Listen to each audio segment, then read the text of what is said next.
Paris ഒളിമ്പിക്സിൽ ഒന്നാം സ്ഥാനം നിലനിർത്തിയ അമേരിക്ക 126 മെഡലുമായാണ് ചൈനയെ പിന്തള്ളിയത്. തുടർച്ചയായി 4ാം തവണയാണ് അമേരിക്ക ഒളിമ്പിക്സിൽ ഒന്നാമതെത്തുന്നത്.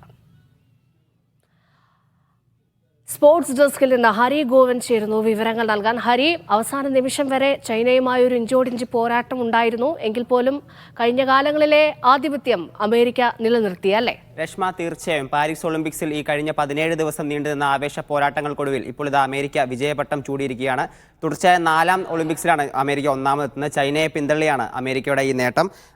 നമുക്കറിയാം, 40 സ്വർണവും 44 വെള്ളിയും 42 വെങ്കലവും ഉൾപ്പെടെ 126 മെഡലുകളുമായാണ് അമേരിക്ക ഒന്നാം സ്ഥാനത്തെത്തിയത്. ചൈനയ്ക്കാവട്ടെ 40 സ്വർണം തന്നെ ഉണ്ട്. എന്നാൽ വെള്ളി നേട്ടത്തിൽ അമേരിക്കയെക്കാളും ഏറെ പിന്നിലാണ്. 27 വെള്ളി മെഡലുകൾ മാത്രമാണ് ചൈനയ്ക്കുള്ളത്. അതോടൊപ്പം തന്നെ 24 വെങ്കല മെഡലുകളുണ്ട്. ആകെ ഉള്ളത് 91 മെഡലുകളാണ്.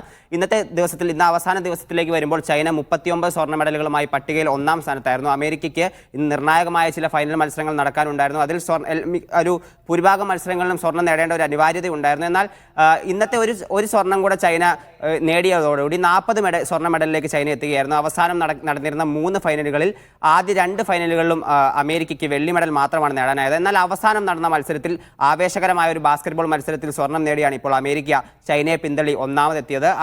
ഒരു പോയിന്റിനാണ് അമേരിക്ക അവസാന മത്സരത്തിൽ ജയിച്ച് കയറിയത്. ആ ഒരു ആവേശകരമായ ഒരു ജയം, ഫോട്ടോ ഫിനിഷിൽ തന്നെ അമേരിക്ക ഒരു വിജയം സ്വന്തമാക്കുകയാണ്. പിന്നെ ഈ ഒളിമ്പിക്സിലേക്ക് വരുമ്പോൾ നമുക്ക് ഏറ്റവും നിരാശയുള്ള കാര്യമെന്ന് പറയുന്നത് ഇന്ത്യയുടെ ഒരു പ്രകടനം തന്നെയാണ്.